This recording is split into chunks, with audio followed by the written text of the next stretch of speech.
the light, everyone. I am your completely out of sorts Sadai, out of his depths Sadai, and these, thankfully, are my wolf brothers. I am your grateful Sadai because you want to know why, Des? Because this is why. Who's back? Our man is back. How the fuck are you, brother? It's so good to see your face. I'm good, thanks. I'm so excited Thanks, to talk guys. to you. Oh, Sorry, thanks so much, for the guys. I really, Zach part. Ah. I'll stop at that point. But anyways, you get the point. I'm very excited. Oh, great! We just got our canceled copyright infringement, bitches. Copyright infringement. Is this the out first time we've seen his face? I can't remember. Did it could be? Did I think you came on. You know, this is going out to the world. This isn't just us. Yeah, that's I fine. think he came on with just you. us, and then he, you know, to be honest, he came out. It's the first time I'm actually live on camera for a general audience, I suppose. Oh. Audience, we're in for a treat today because this man is one of the most entertaining. And so that's streaming now. Right now. It's streaming now, brother. And honestly, like what's our happening now is happening. This is happening now. Your insight is awesome and very entertaining in real time. So I'm actually really excited to get you on here. I was watching, and this is no shade on these people, but I was just watching a live stream with Lauren from Unraveling the Pattern and a couple of other more prominent, like Thank the Light, or Lauren's amazing. Honestly, he's amazing. He's one of the best Wheel of Time content creators. He's so good. But I was watching them do a live stream. I'm going to say we're a little more entertaining than them. Maybe not quite as informative or accurate, but I think we're a lot of fun. And we got you here. You're going to give us a little legitimacy, man. That's a very dangerous claim to make. Huh? Yeah, it's a very bold opening gambit to diss the rest of the fandom. Like no dissing, no whatsoever. Lauren, and he is impeccable with his videos, man. I mean, that dude is awesome. My God. Their Wheel of Time content is better. Our entertainment. Our general entertainment is better. I'll claim that. I'll throw it down right here, right now. Yeah, that's what I'm saying. I'm gonna guess. I'm gonna guess it depends a bit on the level of sobriety you bring in. And then I try to ride that line, brother. How many dick jokes do they make? I mean, really? Exactly. Goose. Yeah. By the way, did you hear the great? Yeah. Go ahead. Did you hear the good news? Did you hear the good news about Lauren? Amazon actually commissioned him to make season recaps for season 1 and 2, like a real testament to the quality of his work. Really? Well, congratulations, Lauren. I did not know that. I am. No, that's amazing. He's flipping amazing, man, and he deserves it. My God, his video, yeah, for sure. And unfortunately, you're going to get blackballed because they don't want the world to know the elevated product you're making compared to what the rest of the world is seeing. Thanks very much. I would not get ahead of myself. This is just a fan project. I'm happy to make this for myself. I'm skipping to the end of next week's podcast. Yep.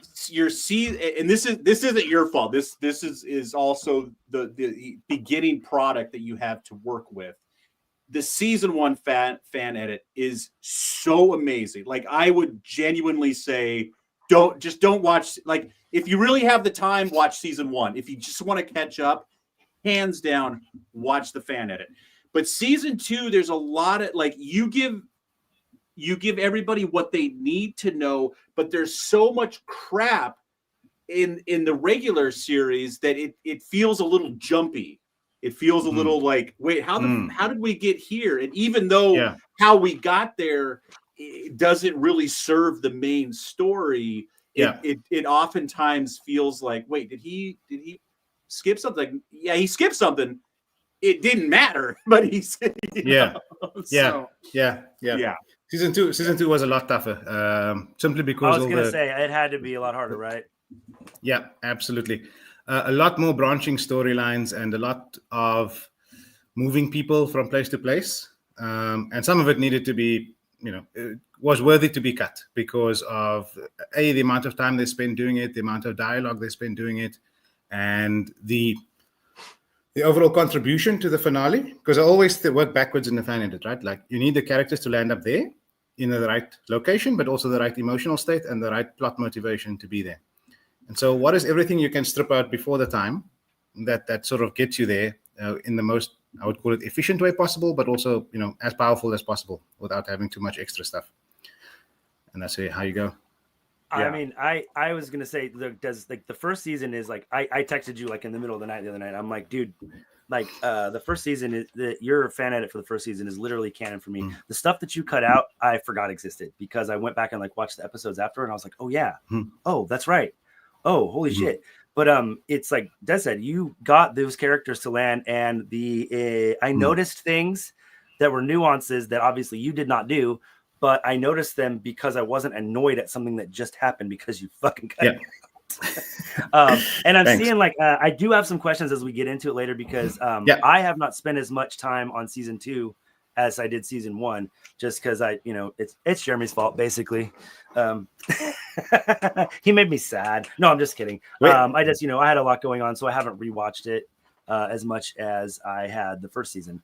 So I have some questions about, did you take this out? And I haven't watched the second half of it yet. So I was like, did you take this out or did you move it? Or so, but yeah. Yeah. All right. I mean, we can jump in if you want. Let's jump in. But before I get there, and I'm not going to spend too, did you watch the thing today, Des, that I sent you? Did you watch it? I can't hear you. I can't hear you, Des. Did you watch Editor? While I was getting ready, I threw it on in the background, so I didn't watch it super close. Is it just? Does it jump around at all, or is it just 15 minutes of the show? Apparently, that is the cold open. Yeah. Right? Am I right? It is. I'm told that it's the cold open. Is what I've kind of found. Apparently, that is the cold open as is. Like that is how it starts. It's probably cut a little bit short. Like there is definitely from the trailer, it goes longer. It is very tightly edited. So I'm hoping there's maybe an extra minute of footage in the episode, but if that is the cold open, then that's exactly how it's being edited. I heard it was like around 12 minutes. Yeah, for the whole cold 12 minutes. So, and I'm sure it goes this a little bit video is after. 11 minutes. This video is like 11. Oh, really? And a half. So, like, okay. Sorry, editor. Obviously, you're being very technical. What would you say? So you basically cut 4 hours off of the first season, roughly, right? So, real quick. Sorry, I'm just going to go out there to the world. We're going to be all over the place tonight. Like, so all over the place. We're getting ready for season 3. We went through season 1 a little bit orderly. Like, we're just talking here. Like, if you're looking for a full season 2 recap, you've come to the wrong place. This ain't it. If you're looking for a shotgun splatter of us, just like, this is everything that we've seen and known and learned going into season 3. So, yeah, just want people to know, just hang in there. And please, if you guys happen to be watching, which hopefully someone out there, and you have any questions for us or the editor, put it in the notes, and we'll be happy to get it out there. Okay, go ahead, Fatty. No, man, I had some stuff that I was gonna, maybe if he is gonna be here, especially for the predictions type episodes, I might just leave some stuff out because it was just some stuff that I noticed in the first half of the. Like I said, some stuff that I kind of feel like I noticed because you had cut some stuff out that was distracting me right beforehand. Yeah. And I think we talked about this. Like I said, I think there was 2 things I was surprised you took out of the season 1 edit because I think it's going to matter. I think the oath rod is going to matter. Oh, yeah. At some point. I think the oath rod is going to matter. And I can't remember what the other thing is, but is that something you would like? I mean, they might just put a flashback in the show because if nothing happens until the end of season 3 or the end of season 4, even the average fan is going to forget. So they're going to have to put a flashback in. So they might cover it for you. But if they didn't, would you go back and re-edit season 1, or would you put your own flashback in season 3 or 4? So I'm gonna plant a sort of get out of jail free card to start with, and then come back and answer the actual question. Right, when the entire series is done, whether that be after 8 seasons, whether they give them more, etc., whatever the case might be, I might very well just get an inclination to go back and edit sort of a master version of what I would consider a film series of the show, right? And that would then take all the plot lines that are relevant up to the finale and all the plot lines that are major in between and make sure that those are given their due, right? What I can do for now is only cut in season what I think matters to that season's finale, and let the chips fall where they may. Having said all that, I don't see necessarily that the Oath Rod, because of exactly what you mentioned, the Oath Rod scene in season 1 is that important, because I was able to cut around it in the season 2 edit at the Waygate scene with Swan and Moraine, where Swan compels her to open the Waygate. And okay. by the time we revisit any sort of oath taking or oath breaking or anything like that in season 3, they will have to not recap through a flashback in the opening of the episode, because people press the skip recap button, right? You've got to do it in the material in the season. They will have to pull out the Oath Rod on screen. They will have to make a person swear on it. They'll have to show the weave going into the person's skin, etc., etc. So you're going to get your exposition dump right there where you need it, when you need it. So for me, the season 1 is sort of way too early to have shown it. They did it because they were playing for season 2, but since I was able to cut out that part in season 2, it doesn't matter to the fan edit. Very cool. Very. And I don't think it'll come back either. I don't think it'll come back because some other time. I feel like there's some backdoor stuff. I feel like Moraine is going to be allowed to do stuff she's not supposed to do because of that specific oath. I don't think it's the Oath Rod in general. I think that specific oath is going to allow her. But before I forget, as we're going on and just talking about your continued productions, don't think I didn't notice Swamp Rat Pictures. Hell yeah.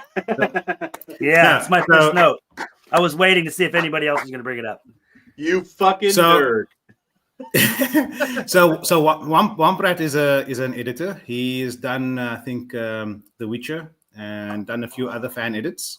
Oh, cool. And I collaborated with him on this one. So he actually had some amazing big picture ideas. He actually made 75% of a fan edit of season 2 in the time that I had stalled out, because I stalled out for 2 years trying to figure out how I'm going to do this.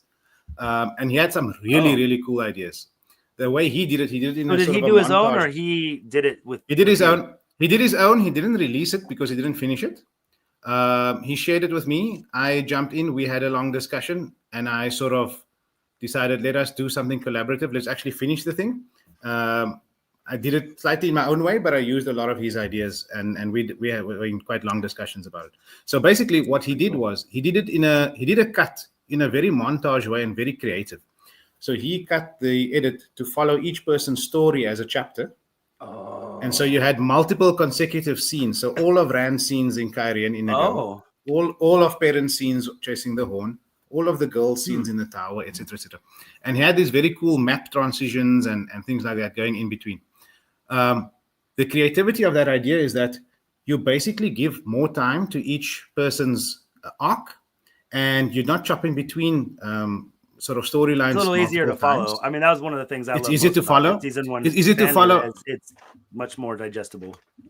Exactly. And this is kind of the big ticket idea that I sort of borrowed from him, which is that I've stitched, and you'll notice in the edit, I've stitched lots of the consecutive scenes together into one scene. So Rand's story moves faster, the girl's story moves faster, Perrin's story moves faster, because I just put consecutive locations one behind the other. Yeah, that was the one thing. And then the other thing is that he, like I said, he did this in the montages with map transitions and so on. So the only negative of his edit was that it felt a bit disjointed, because you followed for one person too long and then switched to the other person, and there wasn't the interconnect between the two plot lines. You kind of so what I did is I tried certain people's stories. Exactly. And what you do, I mean, this is a film production thing, and it's something I learned as I'm doing these edits. You always have the character in one plot line, the A plot line, for example. The scene will end with a mention of either a character or a plot point or something. And then when you cut to the B plot line, it's that thing that they mentioned. So you have this mental continuity of, for example, the Beltane scene with Nynaeve and Egwene in the tower reading the letter from Loial to say, one day we'll all be together, and, Rand, wherever he is, may he still come back to us, etc., etc. And then you cut to Rand hanging the Beltane lamp, and then it goes into the sequence with him in Cairhien. So it's important to keep those stitches in the right place so that it feels like a movie production rather than a fan edit that has been cut in different spots and Into jammed back pieces, yeah. together. Yeah. I definitely agree with that. And if it was episodic, like if you truly did episodes, then you might be able to leave things separated. Yes. But yeah, and just so you know where Fatty and I are, we have watched up to the 2 hour and 21 minute mark. Right. All right. That's a roundabout where Lanfear and is chasing Moraine and Rand. Right after the fight with when Perrin releases Avienda. Avienda, and they have their fight. Oh, right. Okay. Yeah, right. At least that's where I stopped it right after that. So, did you dump the Dark Friend social, or did you move it somewhere else? Because I don't think we've seen it yet, have we? No, I dumped it. I dumped it because it's one of the most it doesn't make sense. It's one of the most disappointing cold opens you could have. You have the Dark Friend social from the books, and in the TV show, it's a board of directors meeting. You know, it's like the shareholders are getting together it's not and the they're same, discussing the like, annual results. The chairman of the board is reading out in the book. Yeah, the chairman of the board's reading out the not. financial statement, and they're all taking a vote and that type of thing. Yeah. What I think the big mistake, if I can characterize it as a mistake, is that they use the girl as the POV character for that scene. What they really should have done, and they didn't need to use Bors like they did in the books. That's fine because the audience doesn't know who that is, and there's no. They could have used there. anybody. They could have used Padden Fane, number one, or even better, they could have used an anonymous sister as the POV character coming into the hall. They could have shown them with their hood up, but show that they, follow the sister as she walks into the hall, and then Ishamael is addressing them and so on and so forth, and that kind of puts the intrigue. Now you have this little girl playing outside. The Trollocs chasing her. She runs inside. She closes the door. Crawls under the table. You see what's going. Board meeting. It's the most bland way possible you could possibly have conceived of shooting that scene. Like it's a great teaser trailer. Like if they had just left it as a teaser, I think it plays kind of well. But then to integrate it into the show itself, it is a little, and very much like the season 1 edit. I looked for what is the cold open that's really going to make you sit up and think. Right? Okay. Here's something happening. I need to know why this happens. I need to know who this is, and I need to know where this goes from here. And literally, the freeing of Lanfear from the seal is kind of the inciting incident, or the, it's the thing that makes you sit up and question: how is Ishamael back? Who is he freeing? Right. What are they planning? And what's going to happen next? And you get this why reveal. does he seem to be so friendly with Lanfear? Because that's normally not the way it is. Why is he releasing her? Why does he seems like he needs her? And I think that conveys it. And then you get the reveal at the midpoint of the film, and there you go. It's the same with the season 1 edit, right? I picked the Blood Snow because that's asking all the right questions, right? Who is this woman? Yep. Who is this baby? Who's the guy? What is happening? And then you immediately recognize Rand's dad afterwards pretty quickly, and so you're like, it's immediately starting to string together things. That's why I like it. It just makes more sense. Yeah. I've been so excited to watch season 2. I watched season 2, and then we did our rewatch of season 2, and then that takes 4 months for us to do that. So in my head, I'm like, well, season 3 will be here in 6 months, which means we'll be doing our rewatch again in like 4 months. And that was 2 years ago now. And I just kind of I just knowing that, we were going to have this big moment to fill on the podcast, I've been holding on to it forever. And now I'm finally watching season 2. Yeah. Again. It's like, it's so good. And the biggest complaint I have to this whole show is that it doesn't, even an okay show, if it just keeps moving, you get you're just like, where, like, my favorite example is The 100. No one's ever watched The 100. I'm the only person on the planet I know who's watched The 100. It's not a very good show, but it had an overarching story, and like every season was unique in a way that made it a different show. And it was just like, and they kept it was on regular TV, so every 8 months a new season started, and it just kept rolling. It just kept me intrigued. And this show is just, you know, it's got to, you know, this is the modern streaming thing, right? Like all these fantasy shows, even the non-fantasy shows as well. They're all 18 months apart, 2 years apart per season. I don't know how they expect people to stick around. Maybe it's because they alternate. So Rings of Power, Wheel of Time, and obviously you've got House of the Dragon on the side and things like that. Maybe that's enough to keep people. Do you guys know the difference, like in other shows, like between seasons of Game of Thrones or like Reacher, Breaking Bad, or other Amazon shows? Amazon shows. I just mean shows in general. But like Reacher comes around every 2 years, and I'm excited about it, and I don't get anxious in between. You know, this show I'm obviously way more invested in, and I know every minute that they're not airing. You're like, Game of Thrones went through the same thing. The early seasons were every year, more or less, a year to 18 months, and then the last few seasons were 2 years apart with much shortened episode runs. And kind of that's the way the world's moving. So, it's and I think the biggest problem is just the regularity. Like I could get over the long break, and I know that it's not their fault. I know COVID and writer strikes, you know, struck them down, but it's still. I'm excited to get this train rolling again. Holy shit, am I? Right. It's. I mean, I was editor just. Little fucking, so you know my life story. I actually ended up buying a house. I moved across the state. Oh wow, congratulations. You know, Des had some shit going on too. I moved and had some shit going on.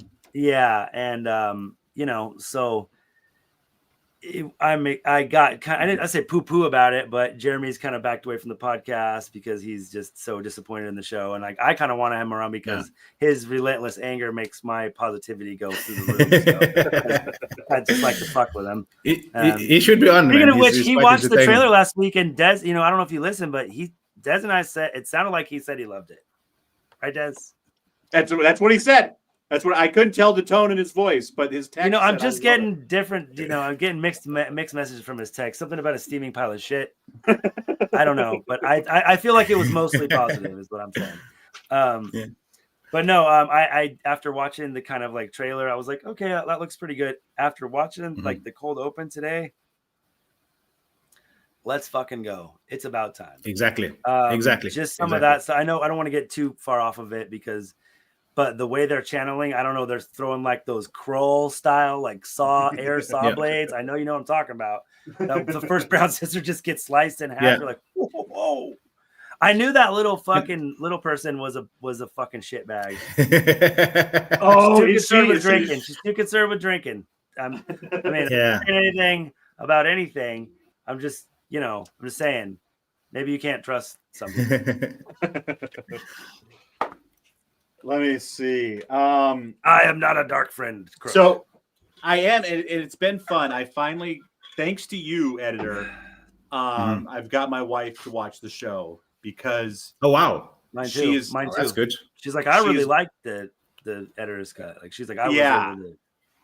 She watched the first episode 3 times to try to restart it, and every time she's just like, I don't care about any of these kids, and so just to get through that first episode. They can all die in one big event, so this could be over. Great. Yeah, totally. And just, we don't need to see Egwene get pushed off a cliff. And, we're in Shadar Logoth before we know I forgot it. that even exists. I think everybody has. Thank you, sir. It's a pleasure. Thank you. It's high praise. No, dude, honestly, like there was some of the things that like I was like, man. Did you cut out the Moraine channeling in the bath completely? Or is that just a little bit? Does that move around? Because I noticed you cut that down and like the Bael Somendim a little bit. The Bael Doman scenes cut around a little bit, right? Yeah. Too. Yeah. Did you shrink the Van D? You cut out all the like the hitting on land stuff, right? Okay. Yeah. So basically, I wanted to get.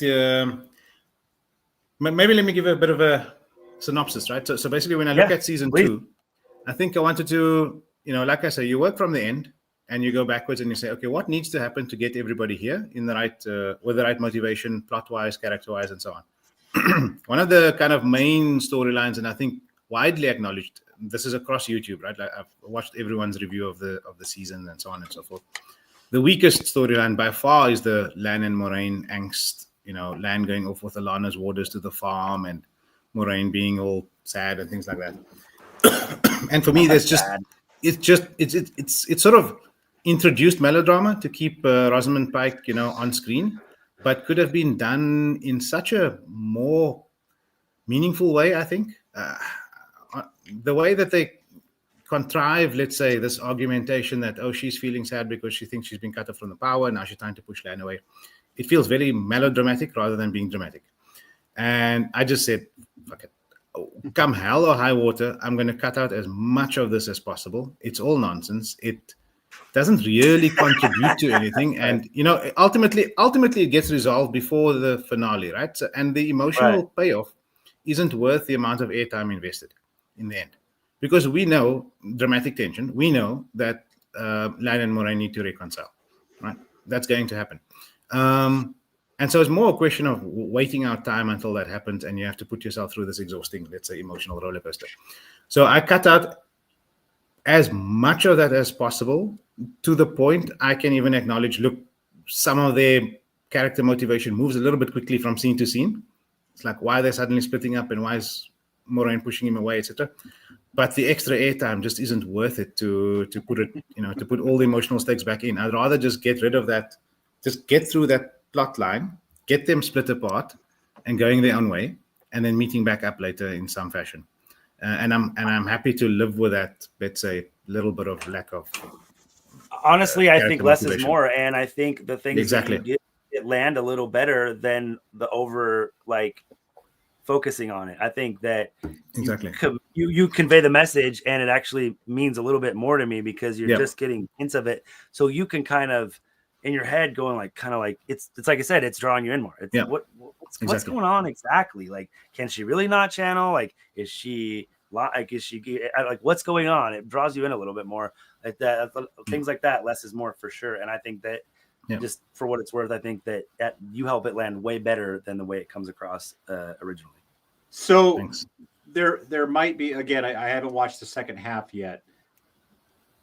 My only concern is that they spent so much, like even if Rafe is taking a nasty, a far left turn from the books, like I feel like he's hopefully got a plan for that, as aggravating as it can be. And the one thing that I'm just like, they spent so much time on it, it has to matter somewhere down the road, is Moraine's sister and her brother and her nephew. Like, as frustrating. We'll never hear about them again. They'll all be dead. That was like 45 minutes of an 8-hour show. Of like a couple of episodes. Yeah. Like spread apart. Yeah. Definitely. Yeah. And I don't care. I absolutely don't give a. I forgot they existed again, but I don't care. I don't give a shit about those people. Like, honestly, their reason for their existence is probably for a few points, right? One is to show the slow Aes Sedai aging, that Moiraine was the younger sister or the older sister, and now she's younger. I mean, who cares, right? The relative speed of aging is a very interesting. We've conveyed world that building, but it's yeah. It's got bugger all to do with getting to the finale and defeating Ishamael at the end, right? Number one. Number two, the whole sort of politics angle with Moraine's sister and Cairhien, I just don't feel like it's consequential. Exactly, unless that actress and that character is back for season 3, and there's some sort of Cairhien to Andor, like they link it in with Morghese, who's been cast, or they link it to some sort of politics. I just don't see where and how that fits. They haven't done the Game of Houses any good in this season, and that is in the way that it's described in the books, because the footage doesn't exist, that right? You can do with the time you have. You know what I mean? Like exactly. Yeah, there's not enough screen time to do that unless you're doing 17 seasons. And the reality is the politics comes in when Rand comes back from the Waste, right? And then he starts to become king of all these different kingdoms, and that's when you can introduce it again, right? And at that point, it's fine. You don't need to set it up in season 2 for it to come back in season 4. Exactly. Yeah. So I agree. It's fine by me. It's so good, man. And they also, they really, because and if that's the only reason they had her there was to show the aging process, then with Leandrin's son story too, they really was also cut out. So you definitely had to cut one of those things out. And the fact that you cut them both out, I commend you. And it just reminds me just how much they beat us over the. And they also did it too, because in this, it's a bummer in 2024. You just can't have a bad guy that's a bad guy because he's a bad guy. So you have to make Liandrin mad about something so that we can all feel sorry for her. It's like just make her bad. It's okay, man. Yeah, they really try to humanize, because you don't. I read something the other day as I've been re-listening to Game of Thrones, and they were talking about why like Cersei was crying at the end when she dies or whatever, and they're like they just want to humanize her just because they don't want the audience to take joy in human suffering, no matter how shitty the fucking person is. Yeah, how terrible the character is. They don't want you to be relishing them being burned alive or whatever. So I guess I get that, but. I think it's I don't care. It's fiction. It's fiction, like you're supposed to. Yeah, it's escapism. It's not real. It's fine to be exactly. Yeah. You're not telling the story of like a despot that gets, And again, when the Wheel of Time is a huge success, you can go have 4 seasons of Liandrin and how she became the evil witch that she is. Yeah, give her own fucking spinoff. That'll be great. Yeah, I'll never watch it, but I'll watch that. I would watch it. I'd watch it. You'd watch it. Hot panties for Liandrin. He likes the one with the strong jaw. I like him handsome. Honestly,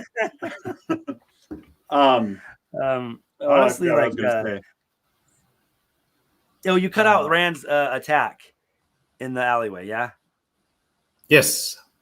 Not necessary to show it, because when he meets Logain, he introduces himself with your usual orderly met with a terrible accident. Yeah. I mean, so I basically, and he gives a smirk like exactly, because when we see Rand first in the asylum with Errol and the orderly is terrorizing him, Rand says to him, right? you better that's the same guy. He says to him, you better watch yourself. You're gonna piss off the wrong person someday. You're gonna rile up the wrong person or something like that. Yeah, exactly. And so he gives him this look. Yeah. And the next time you see him, it's like, oh, your orderly met with a terrible accident. I mean, the implication is clear. You don't need to show it. Like I said, he gives that little smirk at the end, like exactly. Oh, that's right. I forgot. Yeah, and I didn't even. Yeah, I totally forgot about that until just now. And there's more mystery. There's advantages to subtlety. Like you reward the audience for noticing the connections. Especially and I was surprised that you left because then they can put in what they want as far as headcanon. Mm-hmm. Exactly. I guess you probably had to do one thing or the other, but I was surprised how much you left in of, and I didn't think about it till just now. The other guy he's spending time with before he gets his shot at Logain, like when he's Errol. Yeah. You need I think he is, or you need an establishing shot of Rand working at the asylum, and the first scene of Rand at the asylum is with Errol. Yeah. Okay. And also Errol identifies him as an Aiel. He goes into this panic attack. There's a lot of little characterization. He talks about sword forms, which is the first time we hear about sword forms. Heron-Mark Blade. So there's as well. Heron-Mark Blade, how fierce the Aiel warriors are, etc., etc.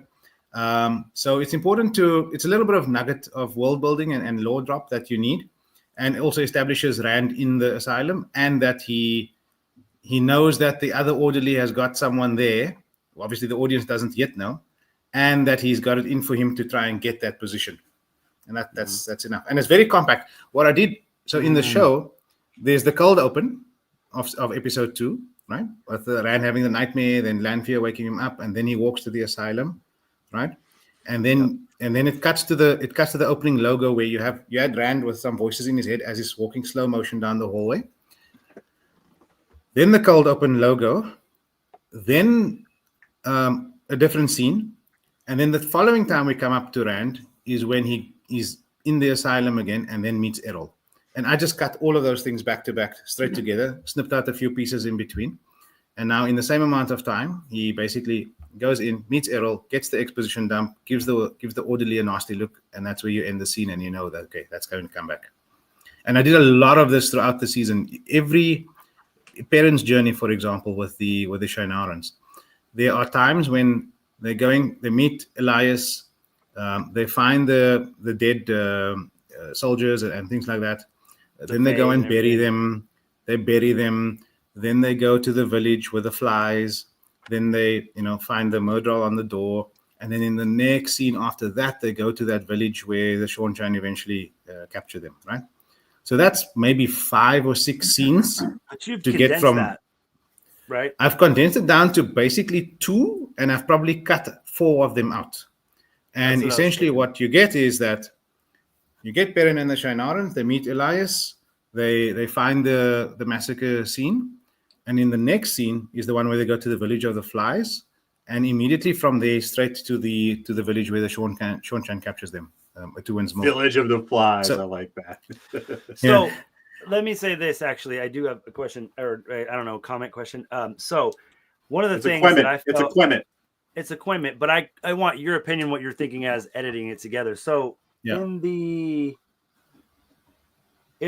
show, I felt like when he goes into the room, it was more of a, how do I say this? It was more of a flicker moment. And I feel like the way you cut it together made it more of a Wolf Brother moment. Were you trying to do that? Or was that just something that kind of came across to me? Or because I feel like, that's a flicker moment for people who've read the books. But I feel when because they've shown how the wolves kind of speak, that it really comes across as more of a Wolf Brother moment, which is great to me because, Rand's not there. So were you trying to do that, or was that just kind of, No, I wasn't trying to specifically do anything. This is how it is in the episode itself, right? So I haven't altered the footage. I haven't cut around that part of the scene.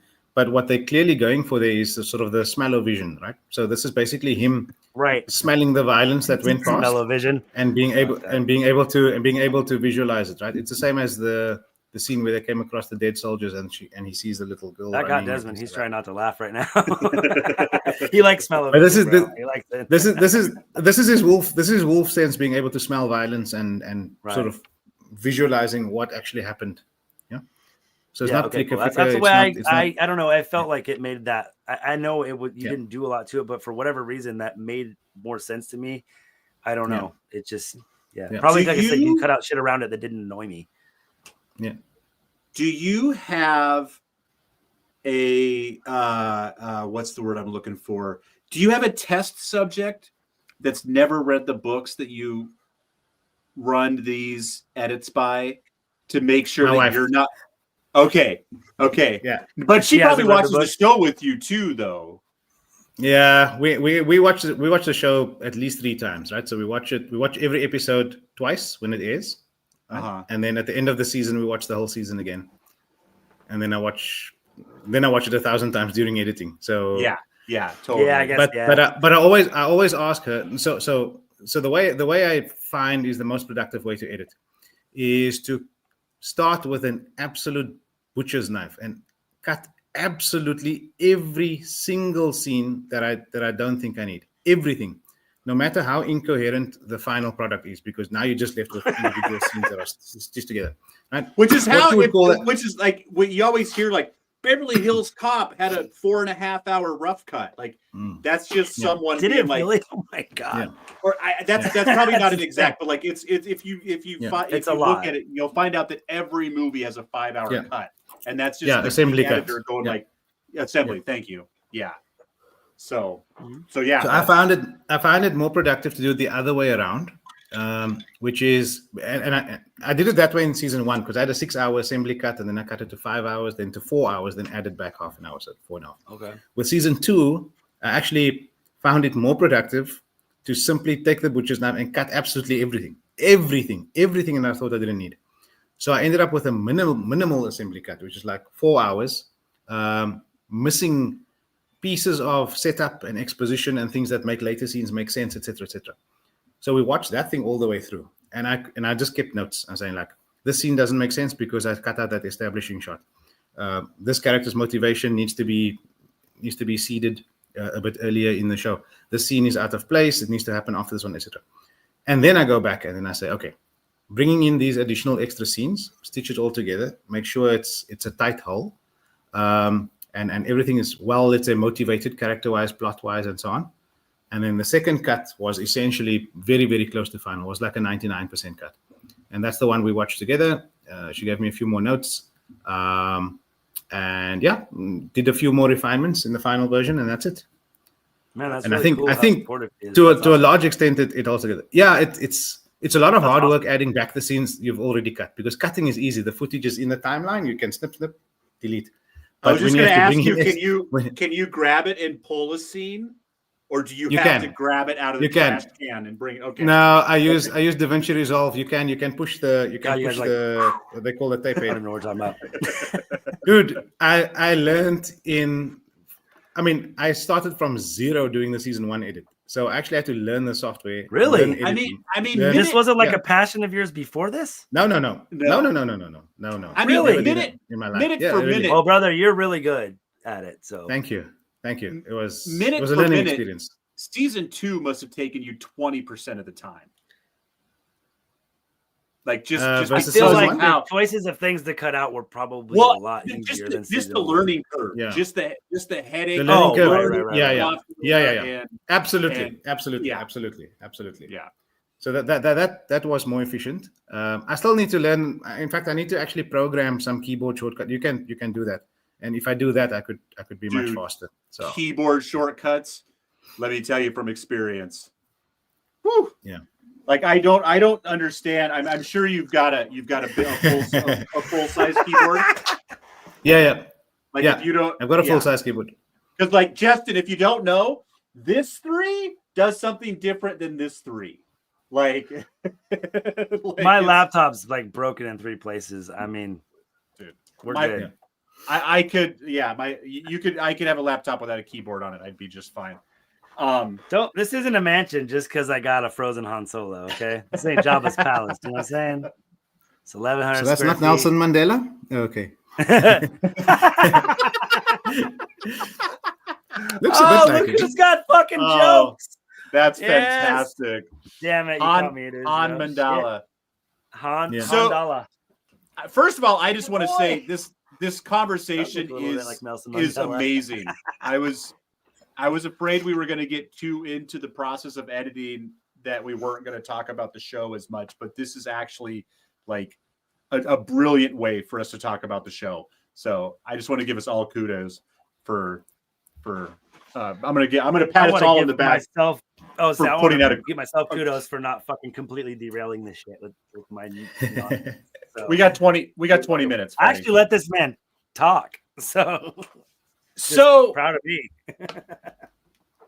Spoiler alert, but after watching it and watching Nynaeve go through the 3 arches, does she become a Red Aja? I think that's one of her fates, right? Could have been one of her fates. Because one of the rings going to show you what could have been, right? Red shows up in every. Oh, she's definitely Red Aja in that vision, falling vision thing where she's weird that they. It's implied. No, it's. It just doesn't make sense to me. I don't know why they do that. It was a very weird scene, and I tried to figure out if there's a way to cut around it and rather just get her onto the actual third arch test that she had. Yeah, it's not really possible. I guess it's the same as like if you've never read the books, as keeping everybody in the dark about which one of the 5 is going to be the dragon. No, because Rand's already again, but if you already know he's the dragon, he went to the Eye of the World at the end of the first season. We know he's the dragon. Right, I'm talking about the first season. The first 7 episodes, they keep saying one of you is the dragon. We don't know who's the dragon. One of you might be the dragon. I think Rand's dead. They don't really know he's the dragon. I suppose. Like if you've never read the books and you're watching it, you're just like, oh no, Nynaeve's gonna go red, and just give the audience something else to worry about that we all know doesn't matter. Yeah, I guess maybe just because she's a wisdom and they usually don't get married. I don't know. Maybe I don't know. What do you think, man? You call yourself a wisdom. I suggest you start using some. Yeah. Whoa, shots fired. What do you think about that, man? Like, why do you think that he decided to throw that in there? I mean, is it like the land talking about stuff? the Like, I'm not gonna take a man wife, or I don't, you know what I mean? Like, I want a man wife. yeah, Which I lost you, but you're talking about the Nynaeve third arch test. mm-hmm. I don't know that the whole falling The red part of it, like Yeah. not the falling scene, just the red Aja aspect of it. Like, why? Like, there's nothing to me like from. But maybe we're red reading too much into it, because I mean, in the end, it was just some sort of maybe that's her weird fear. dream. You know, like Maybe it could be a fear. Yeah. yeah. Okay, And by the way, I didn't see anyone else specifically call out that they foreshadowing some sort of Red Aja thing or some fear of joining the Red Aja from her. I mean, it's clear she's had quite a few battles with Leandrin throughout the right. So Well, and like that's pretty. it could just be hardcore, playing and, into like, that.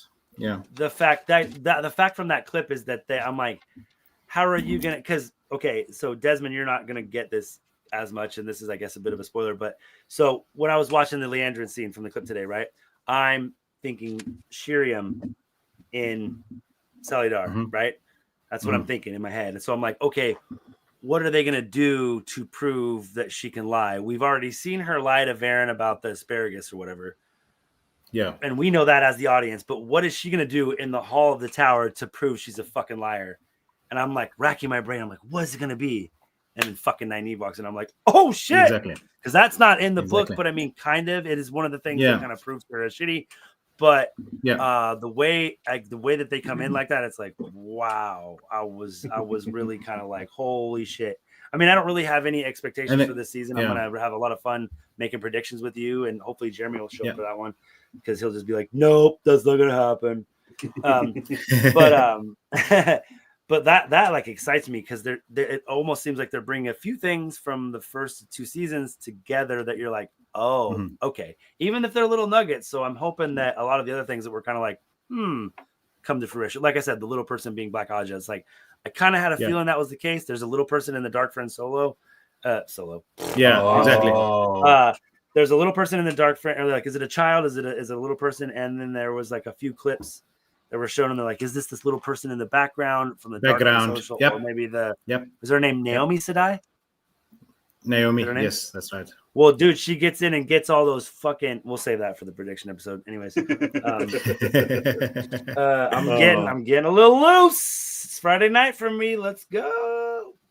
I definitely double check your notes, Fatty. Oh, I have another question. Sorry. I just want to. Oh, never mind. Go ahead. No, double check my notes. And sorry. Oh, I was just gonna say, like, well, I was just gonna say that I'm thinking now, like, this episode is definitely gonna be like an hour tops, because like we need to finish the second half of the edit. To and really then we can get to the rest of our questions. plots. Well, I'm just really excited. Are you going to be here for the next 3 weeks? Yeah, absolutely. Oh shit! Really? I'm so excited, brother. I love this. I feel me too, man. Me too. I really love talking about Wheel of Time.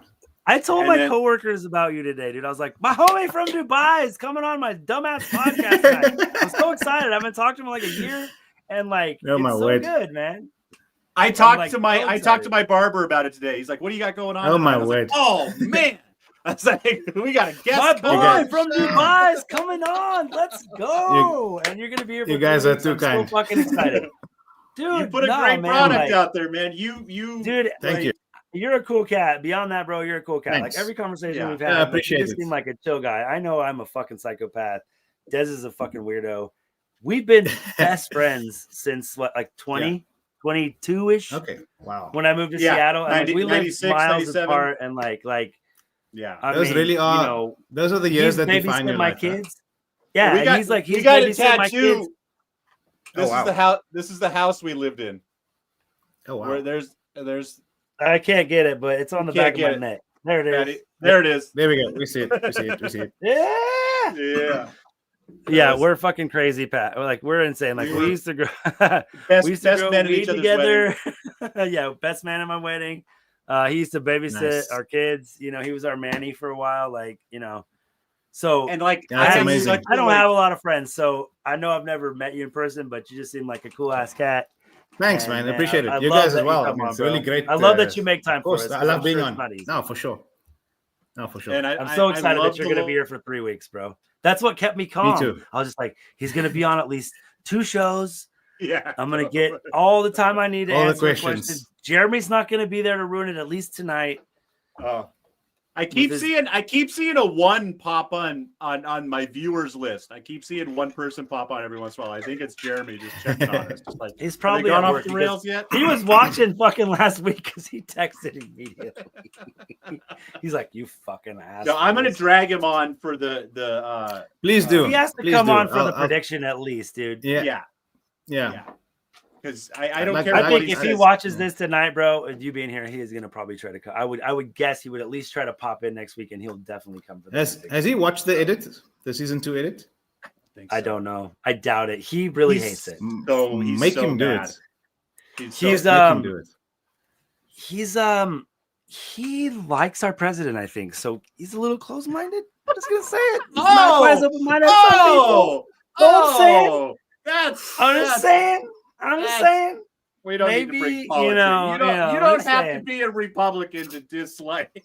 He's my fucking cousin. I'm just fucking with him because I want. You know what? If we fucking take some shots at him, editor, because then he'll come on. He's like, you don't know my family, dude. We're like stubborn white trash, and we'll be like, No. oh, you want to fight, I Jeremy? But Jeremy will do it in a godly way. He'll be like, listen, sir, here we go, sir.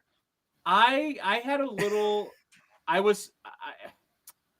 I felt for Jeremy after watching your edit again because the season 1 edit, because I fell in love with this show all over again watching your season 1 edit. And I got really hyped too. and I was like, on the one hand, I was like, when you strip away all the bullshit, there's an amazing show here that they can really do stuff with. But then the Jeremy's side snuck into me, and it's like, but if you I know, have that's what kinda if got you me have bummed. to I was dig like, through all of this bullshit to get the diamonds out, is it a good show? And so I really have those two things battling within me. Well, you're not even a Um, book reader, so you don't like. I think as a book reader, either you're like, those are the things that make you go, all right, fuck this, I'm out. And that's Jeremy. Or Yeah. like Yeah. me, the eternal optimist that's just like, I will keep digging for those diamonds and all of that shit. Well, Let's because go. for me, And, like, it's every time I get something I like, I'm like, yeah. And so for me, it's been a process of like, I've enjoyed watching the show. I like the show. I like TV. I like fantasy. So it's like, this is as good as anything I could be watching. And what a great reason to watch it. And then I've read the first couple books, and now rewatching it, I'm noticing all the Easter eggs more, and it's making me excited. Yes. But then again, I look at it through Jeremy's eyes, who's like, who if just the has Easter this- eggs are all I'm getting, then fuck you. yeah, I have this huge basket of Easter eggs. I mean, Jeremy would not say fuck you. He'd be like, He'd you say suck, fuck you. Rafe. He'd say fuck you. No. It's like you got Don't this feel huge bad basket of Easter eggs, and every one you keep grabbing isn't hard boiled. It just you crack It's it a and you sub- just get yolk all over your face. It's the worst analogy ever, but also makes sense. But so jumping ahead a little bit, we won't go too deep on this because we have a whole episode dedicated to it. How are you generally feeling about the show, season 3? What is your? Do you think we're going to get a 4? Do you think season 3 is going to have to be amazing to get a just what's your whole thought So I process? think by far, overall very positive about the potential for season 3, right? I think it has, from the visuals, the highest production value, the highest budget that they've been given. There's more people on screen at any given time in any scene than there were in the first 2 seasons. So it just feels fuller. It feels like a more lived-in world. Some things are still light and empty. I saw one reaction to the cold open this morning, where it was kind of pointed out that there's very few Aes Sedai in the hall and in the city and so on eventually. But I think it's the type of thing that you don't notice unless you're looking at it it still feels like stronger production value anyway, right? And I think the thing about season 3 is that it has 3 extremely strong, very, very powerful arcs that are going to come into fruition, right? And then of course a lot of supporting arcs that are there. So there's going to be a lot of story, which makes me feel like there's not enough space for all the filler. And I'm hoping the season is just super light on filler and super heavy on meaningful, impactful story, because you have the Ruidian sequence, you have the Battle of the Two Rivers, and you have the battle in the tower, right? And then, of course, you still have, even call it a secondary plot. I mean, it's amazing to call this a secondary plot. Is, Moghedien is loose. Fucking, what about Redan? And there's who? Like, what about Ruidian? Yeah. When you go to Ruidian, exactly. Like, the towers, like Noraine's going to go there. I mean, like, we're talking about that yet. So you've got 3 massive plot lines, and you've got the Forsaken on the loose. So you've got the Tanchico with Nynaeve and company. So there's a lot of plot to get through, and I'm hoping that it means that the actual season is just full of good content that is driven, it's motivated, it moves the plot forward, it moves the characters forward, and not a lot of spending time on this person's sister and that person's cousin and nephew and I'm getting all these other things about it, that I think it's going to be like a breakneck pace. Now, I hope it's a breakneck pace. I hope to be in the fortunate position that I'm unable to edit the damn thing because it's got so much content that you cannot cut anything. Well, that'd because be that for me, why would I even bother editing this? Because it's awesome. Honestly, that's the ideal outcome, right? You want to. That's the dream. Like you want to have a show that has got so much of momentum and so much of moments and characterization and plot that there's no need to even edit it, right? There's nothing to streamline because it's all out on the screen. I just hope that it turns out that way, because one of the disappointing things for me of season 2, the trailer was so epic. And I remember, I give one example of one shot in the trailer of season 2. The shot where Swan is getting out of the carriage with the full regalia on her head, right? Yeah. In Cairhien. Showing up in Cairhien, right? Yeah. In that one scene, I think people were overanalyzing. They were like, why is she there? The costume looks amazing. And in the season, she ends up sitting on the chair. Literally means nothing. She lectures at Rand for 2 minutes. She lectures at Moraine for 2 minutes, and then she goes to the defense of the city when Lanfear wreaks havoc, right? And then she goes to the Waygate to try and stop Moraine. So the impact of the visual is one thing, but then the written dialogue and scenes that they gave her after that it's like nonsense. It just falls apart. I'm hoping that they don't have too much of this long, boring dialogues where they try and exposit their way into explaining what's going on. And some of the voiceover in the season 3 trailer gives you that feeling of, oh, someone's making a big declaration here. They're going to claim something. It's like Moraine telling Lan, you have no conception of the power they wield. Great line delivery and all that, but like very dramatic. And I just want them to avoid that. Like just be because in character. They don't pay off on it. That's like, okay, great. Pay off on it, but let's show me the power they wield then. Yeah, and they also the only example you have of that is of Lanfear, like bringing herself back to life, which we can get into that. Exactly. And I think that the challenge is they overemphasize the line delivery. Like, this is important, audience. Pay attention to these words. Like, don't do that. Just have the characters talk to each other in character. We'll get it, and then show, don't tell. Yeah. So I'm hoping this season is going to be a lot of show, don't tell, because there's a lot to show, and there's no need to tell everything. And for me, that's the most exciting part. They just need to deliver and get it across the line. Have you guys seen anything that shows they are going to show the Battle of the Two Rivers? Or is it just because it's in the book? It's in the trailer, front and center. It is? Okay. You see Perrin it's absolutely in the trailer. with his long hair. Okay. Yeah. Okay. It's happening for sure. That's going to be the main storyline. He's going to be there. Quick thing about that. Oh, shit. I lost my question. Never mind. Final thoughts, Justin. Oh, my final thought was, what do you think about 2 things?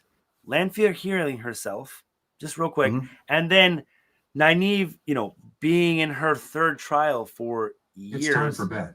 It's not time for bed yet. Quiet. Fatty, Quiet, take Alexa. a nap. Take a nap. Every time. I swear to God, I turn it off. I know how. It's happened the last 3 episodes. It's pretty funny. I think it's a bit. I love it. It's It's part a of bit. We got to keep it going. It's part of it. But Landfill healing herself, I feel like that was a true power. I feel like you're starting to see her with kind of like almost you saw the saw go across the eye. Right. But also she's been kind of channeling a couple of times. I saw it kind of start almost black trying to creep in like Rand. And we've seen a couple of like trailers where she seems to be channeling something else. Do you think she'll be channeling the true power? And is that how she healed herself?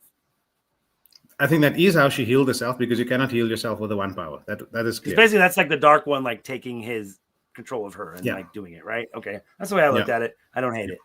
Or the Dark One giving access to the true power to allow her to heal herself. So she can do it, right? So, okay, fair enough. Nynaeve, with her, I've been in this thing for years. I don't love that. When you were I like it. it makes it more emotionally distressful for her, right? Like it really, because she lived her whole life. But when you were kind of cutting around it, did you were you, I don't know, just like what were you trying to, I know you didn't cut it up too much, but I know you did cut a little bit. Yeah. Were you happy with it? Were you mad about it? Were you like, okay, this makes sense? Or like, what the fuck? Because I was what the fuck? Like, how did she get out of there? I guess is what I'm asking. I'm not a fan of how she got out of there, because I think they do it much better in the books, right? It's a much more active choice in the books. In the show, the Arch appears after she. In the book, she channels to keep it there. Yes. Correct? Okay. She channels to keep it there or to bring it back after it disappeared, something like that. Right. But she makes an active choice to leave that life behind. In the show, it only comes because she had this burst of channeling out of anger after everyone else got killed. Yeah, and like then the Arch appears, like, and then the Arch appears, and then she's left with no option but to run out and try and bring her daughter with her, right? It's not an active choice because everyone else is already dead. She's not abandoning anyone because she's kind of like to take your her only choice, basically. Your only choice, exactly. So they didn't show her choosing the Aes Sedai over that life. They literally just forced her.